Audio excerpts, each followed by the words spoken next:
मित्रों, मैं डॉक्टर रामशरीलाल शर्मा यायावर आपके सामने प्रस्तुत हूं। ये पुस्तक जो आप मेरे हाथ में देख रहे हैं, ये नवगीत कोश है। इस नवगीत कोश को विश्वविद्यालय अनुदान आयोग की एमेरिटस फेलोशिप परियोजना के अंतर्गत तैयार किया गया है।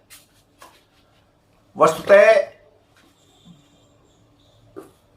विश्वविद्यालय अनुदान आयोग प्रतिवर्ष सेवा मुक्त हो चुके विश्वविद्यालय और महाविद्यालय के प्राध्यापकों में से 100 लोगों को 100 लोग माने 100 सभी विषयों के हिंदी, अंग्रेजी, कला, विज्ञान, कॉमर्स, मेडिकल, सभी क्षेत्रों के 100 लोगों को केवल ये एमेरिटस फेलोशिप प्रदान करती है, जो बहुत सम्मानजनक है।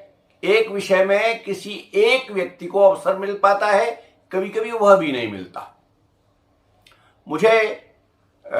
मैं असल में इस नवगीत कोश पर 2013 से ही काम कर रहा था। 2014 में विश्वविद्यालय अनुदान आयोग का जब विज्ञापन निकला तो मैंने ये योजना सूत्र बना कर दिया और पूरे देश में से मेरे योजना सूत्र को महत्वपूर्ण मानकर इसे स्वीकार किया गया। ये 640 पृष्ठ में तैयार हुआ है। इसके 5 खंड हैं।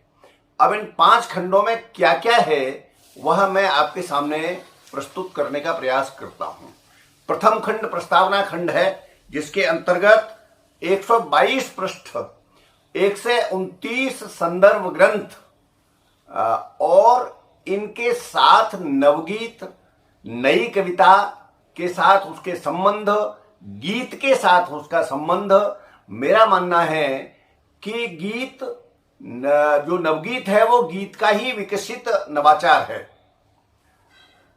यह कहना कि 1958 में गीतांजलि के साथ ही नवगीत का विकास हुआ और वही मात्र एक बात है, मैंने इसका खंडन किया है। मैं मानता हूं कि संसार में कोई भी परिवर्तन, चाहे वो मूल्यों में हो और चाहे वो साहित्य के क्षेत्र में हो, अनायास आकाश से उतर कर नहीं आता। वह पुरानी परंपरा को ही नए रूप में विकसित करते हुए सामने आता है।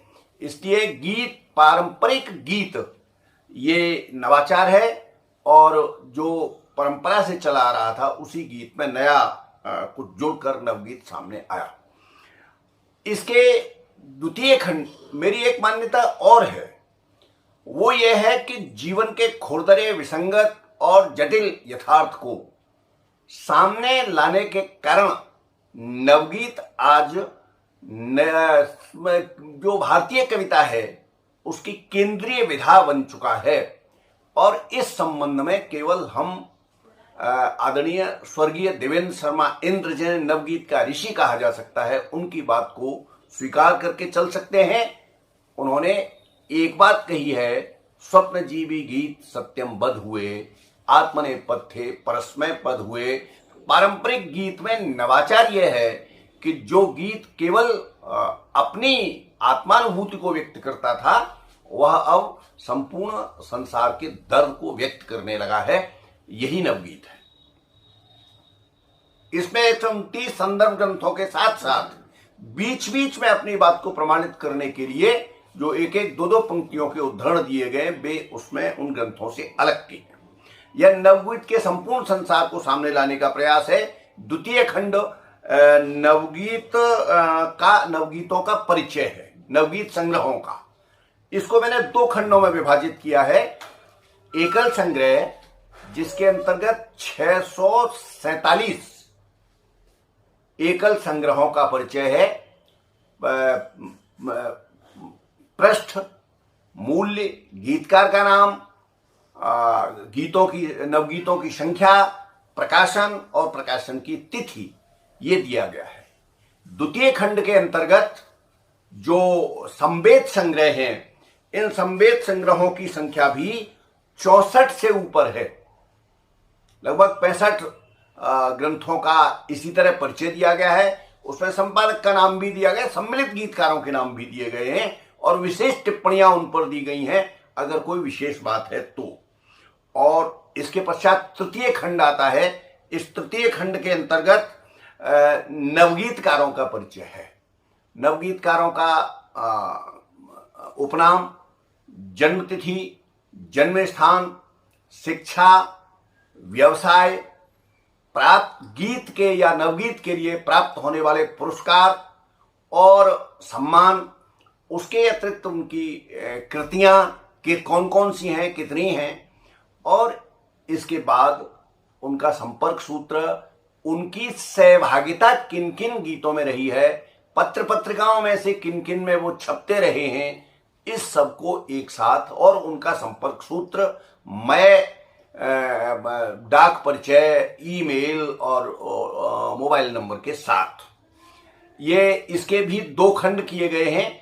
एक पहले खंड में भारतीय नवगीतकार हैं जिनकी संख्या 650 है, ये मैं बता 647 है, 347 सॉरी क्षमा करें 347 है, और प्रवासी नवगीतकार जो विदेशों में रह रहे हैं, भारतीय हैं और नवगीत लिख रहे हैं, ऐसे 5 नवगीतकारों का परिचय भी इसमें प्रस्तुत किया गया है। तीसरा खंड इसमें समीक्षा का खंड है। इस खंड के अंतर्गत 3 उपखंड किए गए हैं। प्रथम खंड में जो प्रकाशित नवगीत पर प्रकाशित होने वाले समीक्षा ग्रंथ हैं उनका परिचय दिया गया है। इनकी संख्या 103 है। और द्वितीय खंड वह है, उस द्वितीय उपखंड के अंतर्गत 75 जो अप्रकाशित शोध प्रबंध हैं उनका परिचय दिया गया है। ये अप्रकाशित शोध प्रबंध विश्वविद्यालय, शोध निदेशक, शोधकर्ता, विषय का नाम और उसके पश्चात उसको किस वर्ष में ये उपाधि प्राप्त हुई, ये अप्रकाशित शोध ग्रंथ आपके सामने आते हैं।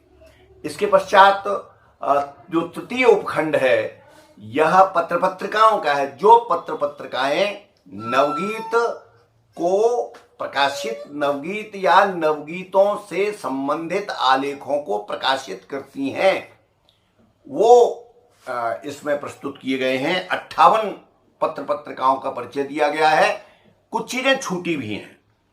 उसके पश्चात जो अंतिम खंड है, पंचम खंड, उसके अंतर्गत साक्षात्कार है।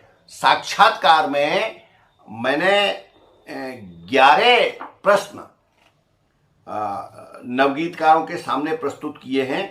29 लोगों का साक्षात्कार प्रस्तुत किया गया है और इस 29 लोगों के साक्षात्कार में जो प्रश्न पूछे गए हैं वे मैं आपके सामने प्रस्तुत करता हूं। ये प्रश्न पूछे गए हैं, आपकी दृष्टि में नवगीत के उद्भव के कारण क्या हैं? नंबर 2, नवगीत के मूल तत्वों पर प्रकाश डालिए। आप नवगीत के प्रतिष्ठित कृति रचनाधर्मी समीक्षक हैं, आपने नवगीत को क्यों अपनाया? चौथा प्रश्न, आपकी दृष्टि में नवगीत की संक्षिप्ततम सर्वोत्तम परिभाषा क्या हो सकती है? प्रथम नवगीतकार आपकी दृष्टि में कौन है? गीत और नवगीत में बिंदुवार प्रमुख अंतर रेखांकित कीजिएगा। आपकी दृष्टि में नवगीत का कथ्य क्या है और यह गीत से किस प्रकार भिन्न है? आप नवगीत के शिल्प में किन किन विशेषताओं को रेखांकित करना चाहेंगे? क्या नवगीत को अब अर्थखंड की अपेक्षा लयखंड में लिखा जाना उचित रहेगा? आपकी दृष्टि में नवगीत की भाषा का वैशिष्ट्य क्या है? नवगीत के भविष्य की संभावनाएं व दिशा आपकी दृष्टि में क्या होगी? इन प्रश्नों के अतिरिक्त ये जो प्रश्न पूछे गए हैं वे नवगीतकारों से भी पूछे गए और नवगीत समीक्षकों से भी पूछे गए। और इसमें भी ये ध्यान रखा गया कि जैसे नवगीत समीक्षकों में जो काफी जो पुराने हैं और पहले से समीक्षा कर रहे हैं उनसे भी प्रश्न पूछे गए हैं। जैसे पारसनाथ गोवर्धन, वे नवगीत के उत्कृष्ट कोटि के समीक्षक हैं, बहुत कम लोगों की जानकारी में है, उनसे भी प्रश्न पूछे गए। और नवगीत समीक्षकों में डॉक्टर पार्वती जी गोसाई जो गुजरात विश्वविद्यालय में सरदार पटेल विश्वविद्यालय वल्लभ विद्यानगर गुजरात की प्राध्यापिका हैं, और डॉक्टर आलमगीर हैं जो बिल्कुल नए युवा समीक्षक हैं, नवगीत पर शोध कार्य करने वाले और प्रकाशित कराने वाले हैं, उनसे भी ये प्रश्न पूछे गए हैं प्रत्येक व्यक्ति को। और नवगीतकारों में देवेंद्र शर्मा इंद्र जैसे जो नवगीत ऋषि हैं उनसे लेकर के नवगीतकारों में, युवा नवगीतकारों से भी ये प्रश्न पूछे गए हैं। प्रत्येक को यह अधिकार दिया गया है कि वो इन 11 प्रश्नों के अतिरिक्त अगर उन्हें लगता हो कि नवगीत का कोई पक्ष इसके से छूट रहा है तो फिर वो उसमें 1-2 प्रश्न और जोड़कर अपनी बात कह सकते हैं। अब एक दूसरे विषय की ओर जाना चाहूंगा। कई लोगों ने इसमें प्रश्न जोड़े हैं, कई ने बहुत सार्थक उत्तर दिए हैं। डॉक्टर भारतेंदु मिश्र के नवगीत एकादश को मैंने इसमें लिया है और उन्होंने जो इसमें प्रश्नों के उत्तर दिए हैं वे बहुत सटीक हैं। इंद्र जी के प्रश्न, इंदिवर पांडे से प्रश्न पूछे गए, उनके भी उत्तर हैं। बहरहाल सारे नवगीतकारों ने अपने अपने ढंग से परिभाषित किया है। अधिकांश नवगीतकारों की धारणा यह है कि प्रथम नवगीतकार निराला है। हालांकि नाम कुछ लोगों ने महादेवी वर्मा का, एक सज्जन ने रमेश रंजक का और एक सज्जन ने किन्हीं और नवगीतकार का संभवतः रविंद्र भ्रमर का नाम लिया है, परंतु अधिकांश निराला के नाम पर सहमत है। मैं मानता हूं कि गीत में परिवर्तन की आहट यह छायावाद काल में ही सुनाई पड़ने लगी थी। अगर ऐसा नहीं होता तो निराला नवगत नवलय ताल छंद नव और पंत खुल गए छंद के बंद प्रास के रजत प्रास जैसी बात नहीं कहते। अगर ये कही गई है तो इसका सीधा सीधा अर्थ है कि छायावाद काल में ही नवगीत को बदले जाने की आवश्यकता है। इसके पश्चात गीतकारों ने जो छायावादोत्तर काल में 3 वाद हमारे सामने आए, मानसलवाद, हालावाद और प्रगतिवाद, तीनों का बारीकी से अध्ययन करें तो हमें कथ्य के स्तर पर 2 विशेषताएं मिलती हैं। या तो अर्थ उनके सामने मुख्य रहा है या काम उनके सामने मुख्य तत्व रहा है। ये अर्थ और काम को मुख्य आधार बनाकर के ये तीनों बात हमारे सामने आते हैं। शिल्प के स्तर पर नवगीतकारों ने तमाम सारे प्रयोग किए। जैसे नरेंद्र शर्मा का एक गीत है, वह कितना सुंदर सपना हो। इस गीत में, ये गीत मुखड़ा और अंतरा से रहित है, अंत्यानुप्रास कहीं नहीं है, परंतु गीत है। शिल्प के क्षेत्र में भी प्रयोग कर रहे हैं। केदारनाथ अग्रवाल, निराला, ये सब गीत को यथार्थ की, कथ्य की दृष्टि से यथार्थ की भूमि पर जोड़ रहे थे। तो कथ्य और शिल्प में छायावाद और छायावादोत्तर काल में ही बड़ा व्यापक परिवर्तन प्रारंभ हो गया था। उसी परिवर्तन को समायोजित करते हुए जब गीत में नएपन की आवश्यकता अनुभव हुई, क्योंकि गीत का नामकरण नवगीत तो गीतांगिनी के साथ हुआ 1958 में, परंतु उससे पहले ही ये सब परिवर्तन के स्वरूप दिखाई पड़ने लगे थे। 1958 में गीतांगिनी के साथ इस परिवर्तन को एक नाम दे दिया गया, नवगीत। और बाद में और तमाम नवगीतकार इस क्षेत्र में उदित हुए। उन्होंने जीवन के यथार्थ से, खुरदरेपन से, विसंगतियों से इस सबको जोड़ा। अब 21वीं सदी को मैं नवगीत का सुफलन काल मानता हूं, इसलिए कि इस काल में बहुत सारे काम नवगीत के क्षेत्र में प्रशंसनीय हुए। जैसे साधारणतः जितनी भी श्रेष्ठ जो हिंदी की संस्थाएं हैं, वे नवगीत को स्वतंत्र विधा के रूप में कोई स्वीकृति नहीं देती, परंतु अब 21वीं सदी में आकर विश्वविद्यालय अनुदान आयोग ने मुझे नवगीत कोष तैयार करने के लिए एमेरिटस फेलोशिप प्रदान की। डॉक्टर ओम प्रकाश सिंह को साहित्य अकादमी ने नवगीत का एक प्रतिनिधि काव्य संकलन तैयार करने का निर्देश दिया। 5 नवगीतकारों के 6 नवगीत संकलन भारतीय ज्ञानपीठ द्वारा प्रकाशित किए गए। विश्वविद्यालय और केंद्रीय हिंदी निदेशालय ने प्रज्ञा हिंदी सेवा संस्थान ट्रस्ट फिरोजाबाद के सहयोग से केंद्रीय हिंदी संस्थान आगरा के अंतर्राष्ट्रीय सभागार में 2 दिन की संगोष्ठी हिंदी गीत परंपरा में नवगीत विषय पर आयोजित कराई और उसे स्पॉन्सर किया। तो सभी दिशाओं से, और जो पत्रिकाएं कभी गीत भी प्रकाशित नहीं करती थी, अब वे पत्रिकाएं नवगीत के विशेषांक प्रकाशित करने लगी हैं।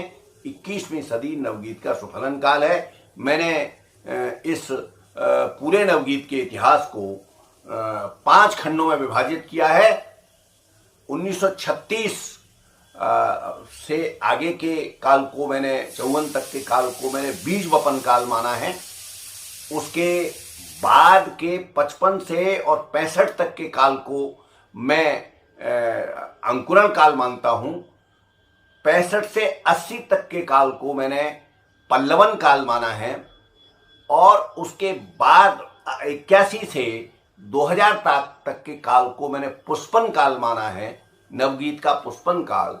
और 21वीं सदी के काल को मैंने सुफलन काल इसीलिए कहा है क्योंकि नवगीत के परिवर्तन के जो बीज 1936 के बाद नवगीतकारों ने बिखेरना शुरू किए थे, वे सारे के सारे बीज अंकुरित होकर अब वृक्ष बन चुके हैं और वे फल देना प्रारंभ हो गए हैं। ये नवगीत को सभी सूचनाएं नवगीत के संबंध में शोधार्थियों, नवगीतकारों और नवगीत समीक्षकों के लिए उपस्थित करता है। फिर भी इसमें कुछ जो त्रुटियां रह गई हैं और एक नई पीढ़ी जो 17 के बाद उभर कर 21वीं सदी में उभर कर आई है, तमाम सारे लोग हैं। शुभम श्रीवास्तव ओप है, चित्रांश वाघमारे है, गरिमा सक्सेना है। ये तमाम सारे जो युवा चेहरे, अवनीत सिंह चौहान हैं, मनोज जैन, ये सारे युवा चेहरे जो सामने आए हैं, उन सब के संबंध में, उनके कृतित्व के संबंध में, और जो छूट गया है पहले नवगीत कोश में, उस सब को फिर एकत्र करने के लिए नवगीत कोश के द्वितीय खंड को तैयार करने का भी मैंने कार्य प्रारंभ कर दिया है और उसमें लगभग 50% सामग्री मेरे पास आ चुकी है। शेष को एकत्र कर रहा हूं। धन्यवाद मित्रों।